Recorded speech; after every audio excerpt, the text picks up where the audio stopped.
So good afternoon, everybody. I am Marlene de Cespedes with Douglas Elliman Real Estate in South Florida. And it is my honor today to have Jonathan Miller chatting with me and giving great information. Hi, Jonathan.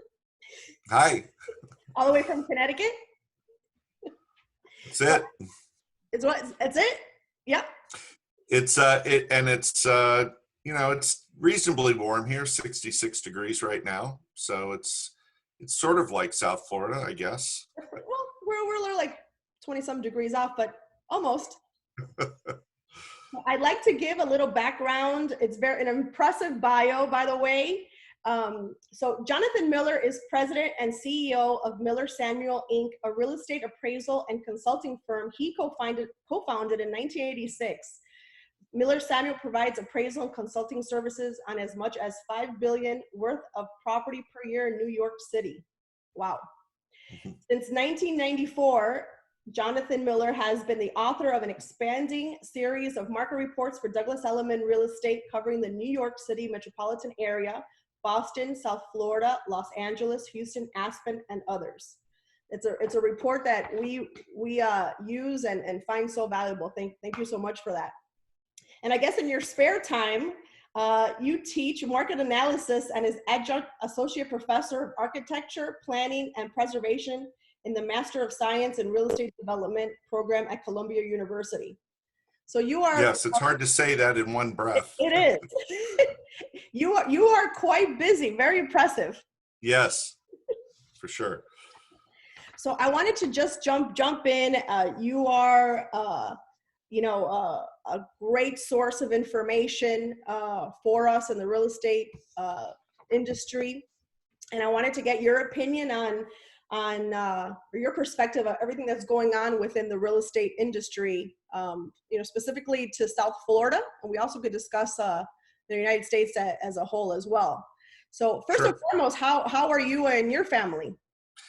Everybody's fine. A couple of my kids are sort of, first responder types, police in the hospital. They've had to be tested and they're fine. Everybody's fine. We're very thankful of it. And it sort of brings to mind, how important it is, when you think about going forward with the recovery, coming on the other side of this crisis, the more we pay attention to the sort of the rules, the social distancing, shelter in place, whatever your local municipality or state is requiring, the faster that the housing market, the economy and the housing market can rebound. I think it's very important. And in an odd way to say it, the shorter the crisis, the less damage to the economy, the less damage to the housing market. I completely agree with you. I have been home for the past 7 weeks, and just the other day I left to actually show a property, and it was the strangest thing for me. I felt like if I was walking on the moon for the first time. I wanted to offer my clients value. They wanted to see the product. At the same time, I wanted to be very careful and do my part to keep everybody, not only myself, my family, but my clients safe. Absolutely. So all the precautions and it went well. Good. So it worked out. So if we can jump right into it, we've been talking about low inventory across the country. In certain markets here in South Florida, my market, in different price points, there are more or less inventory in some areas versus others. Now, since people have been in their homes for the past 7 weeks, what do you feel people are looking for? What type of products? Well, just to sort of explain why inventory is low, and I think the inventory is, so typically in almost every market, I cover about 35 different markets around the country, and virtually every market saw typically, as you move from the end of December to the end of March and then into the spring, inventory rises in anticipation of a busy spring and early summer market. And it happens whether housing markets are weak or strong. This is the pattern. Inventory rises. What's happened is, and in most of the reporting that I've done across the country, including about 14 different markets in Florida, is that inventory actually declined instead of rising from the end of the year to the end of March. And what that is essentially, we had a very robust housing market for the first 2.5 months of the first quarter. And then the last 2 weeks, we saw inventory fall off as consumers became aware of the COVID-19 situation and paused and just wanted to feel comfortable about moving forward. So you shouldn't look at the drop in inventory as an indication of a tight market. It doesn't have anything to do with that. It's simply just people pausing and, you know, sort of kicking the can down the road. If you're going to sell something right now, you know, and generally, you know, people are pausing. They're not bringing property on the market. So when are they going to do it? Well, they're going to do it down the road, whenever that is, in the, you know, early midsummer, the fall, whenever that is. And so the only reason I'm sort of belaboring this point is because I do think we're going to see a lot of inventory ramp up once we start to pass through the, you know, to get to the end of this crisis in terms of everybody, you know, being cooped up inside. Yeah, no, I agree with you. And I always say that, you know, there are sellers who want to sell and buyers who want to buy. And then there's who are just taking a precautious approach right now. Yeah. And I think just to add on to that point, you're so right, is that think of the spring market as being surgically removed from the calendar. In other words, you know, it's not normal now, just, you know, because we're impeded by, you know, the practical nature of, you know, of sort of the stay at home and just the concern everybody has for safety. And think of it as being this market being transplanted on top of a later market. Now that could be the summer, it could be the fall, but whatever it is, those markets, like if we just pick the fall, for example, and we say inventory climbs in the fall, well, inventory organically is going to do that anyway. But then when you move the spring market on top of the fall, you end up having more inventory come on, but you also have more demand coming on as a result. So it's going to be a little different this year as a general rule. Yeah, no, we're all taking this day by day. So I think that pent up demand Yes. that you're talking about, we're going to see our spring may be our new summer or our new fall. Correct. Absolutely. It doesn't just go away, right? It's there. It's just being delayed. You know, the can is being kicked down the road, as the saying goes. Right. I mean, people still have a need to buy, and sellers Yes. have a need to sell. Right. And you have your investors who are looking for a great deal. And Right. we can go on to that topic about pricing, inventory, and demand. You know, I've in speaking to colleagues every single day, you know, you have those people who are looking for a deal. I really have not seen, or maybe it's too new to tell, you know, really any price reductions. Right. So if you look at South Florida or Florida in general, and you look at most of the other markets that we're covering, it's too soon. And what I mean by that is because of the restrictive stay at home, or you know, just this sort of delayed, or this pause that we're seeing, that there's not a lot of sort of current or fresh transaction activity to say, hey, the market's gone down X, or the market is the same. You know, there isn't enough activity. Most of the activity you're seeing is pre-COVID. And let me just sort of define that. You know, it's important when you want to understand sort of before and after this environment, that, you know, the world changed temporarily, but it changed. When was it sort of just realized by every participant in the market that, you know, unless you're in a cave on a desert island, that, you know, everybody was aware? And my rough definition, and, you know, it's not an exact science, is March 15th, which was the date that the Federal Reserve cut rates basically the second time in 12 days down to zero. And it was a Sunday. A good friend of mine in California, who's an appraiser, disagrees with me, and he says it's March 11th, which is 4 days earlier. And that's the day that Tom Hanks and his wife announced that they had the virus. And then a third appraiser I know in Chicago, I was telling him this story, and he dubbed it From Hanks to Banks. So it's like this 4-day. So whatever it is, the middle of March is roughly when, you know, the sort of there was a switch, and all of a sudden we're post COVID. The reason why I make that point is because a lot of times when you're looking at activity, pendings, you know what you think is fresh written data that's been occurring over the last month, a lot of that information is actually connected to the period before COVID. Like someone had looked at a property, or they were already interested in, or maybe they were in it and then they decided not to, and now they're considering it again, and they're looking online and they're doing virtual tours.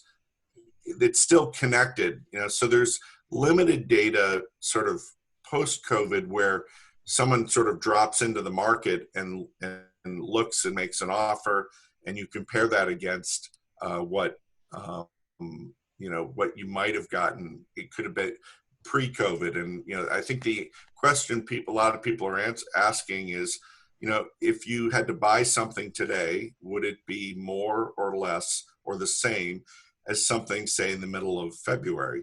The logic says that some properties are going to be lower, but there's no data to back it up, really. It's too soon. I think over the next 2 to 4 weeks, we will start to see that. But right now, we're sort of, we're going through a period which I would call price discovery, where people are just slowly sort of getting putting their toe in the water and kind of getting acquainted with the market right now, because it's different. Yeah, and on that point, I keep repeating to my clients and on talks that I keep having is, this is not a financial crisis. This is a global pandemic crisis. I was having a great year. The numbers were amazing. We were selling. There was a ton of activity. Even yet, I believe I heard the numbers. Even in the last 45 days in Florida for Douglas Elliman, we've closed over 500 plus transactions. So there's still so you went in with really strong momentum, and that's actually a good reference point, because, and this is something that we were seeing in other regions of the country as well, is that the first quarter and even the tail end of 2019 was seeing this upswing in consumer sentiment. There was better feelings about the market, and the falling mortgage rates certainly helped that. And so the sort of the takeaway from that is, I'd rather be in a market that was strong going into the crisis to improve the odds that coming out it'll be in better shape than if you went into this crisis in terrible condition, which is not the case. So it's an advantage going forward. Just one other, maybe this is off sort of a sidebar, but if you think about the other side of the crisis, and we don't know really what that looks like, we do know that the economy will be weaker. There are more people unemployed and all that sort of thing. So it really, there's uncertainty surrounding that. But sort of this idea that we're going in strong, in theory, that places us, or us, I'm saying us, but the conversation we're having about your market area, in a better position on the other side, is pretty encouraging. We at this point, we just aren't quite sure yet, and that's part of this. And I think the point I'm trying to make is, I've been in Manhattan. That's where our offices are based, for 34 years. And, I went through the Lehman moment, financial crisis, where the streets are empty. I went through 9/11, streets are empty. What we're having now, what's a little different this time, which makes it a little harder to gauge, at least initially, is that, for example, in 9/11, there was a 9/12, a 9/13, and 9/14, and every day you got away from it, you could see light at the end of the tunnel, and you were sort of processing it. And in this crisis, we aren't quite there yet. We're past the apex, the sort of peak of the infection rate, in theory, because all the data you're reading about in the papers is about 2 weeks behind the actual. So we're past. In theory, we're either at or close to, or just past the peak. So that means that now there's going to be, talk about, and Florida's already talking about it, but just, sort of moving forward, and how does it look like when we, open everything up, and hopefully we don't open up too quickly, because we don't want a recurrence of this, in the late summer or fall. So I look at that and go, once we really start seeing, things start to open up, then it feels like we're moving away from it. Right now, we're sort of stuck at home, ordering from Amazon all day long, and discovery ever. Right. And so we just have to be a little patient. And like I said, the more we adhere to sort of the safety elements of it, which I'm very proud of Douglas Elliman, for their sort of nationwide policy about this. They've been very proactive about safety first, that we end up having a shorter, or reducing the odds, because there will be an upswing down the road as everybody comes together, and the social distancing is reduced and all that. There will be an upswing. The goal is to keep it, modest, or, nominal, and not have a recurrence of what we just had. Yeah, no, I agree with you. And Douglas Elliman, they really have gone beyond not only supporting us, our customers, and definitely safety first. Yes. Speaking of Florida, I personally am very optimistic about when we come out of this. As far as for Florida, my heart goes out to New York and to all the states in the Northeast and Midwest. But Florida, we are very blessed here. We live in paradise. We have amazing weather. It's like 90 degrees. Sun is shining right now. So we have the beaches, the weather. We have the great tax benefits as well. Yeah, all those things will be there on the other side, right? I mean, so I get a lot of inquiries about, how does it look? And I think the way to question. Yeah, I think the way to think of it is that, and it's really referring really to what I was saying earlier. Whatever position or condition the market was in going in theory, it's the same idea on the other side, but maybe weaker initially, and then a rebound depending on how much damage is done to the local economy. But the idea is that, if the starter market was white hot, it's in hotter than any other segment. In theory, on the other side, it's the same idea. That I don't think there's going to be a recalibration of any of that. It's just everything, I think, is going to be weaker initially, pricing, sales activity. And so the question is, how quickly does it improve or get stronger? And I think, ultimately we're waiting for a vaccine down, and that's hopefully, the early next year, or, by next summer. And, it's going to be a gradual process in between. I think that's a pragmatic way to look at it. Yeah. And I think even if they say, okay, we're going to open up Florida, or say, down south, I think it's even people getting or feeling comfortable and actually leaving their homes. Yeah.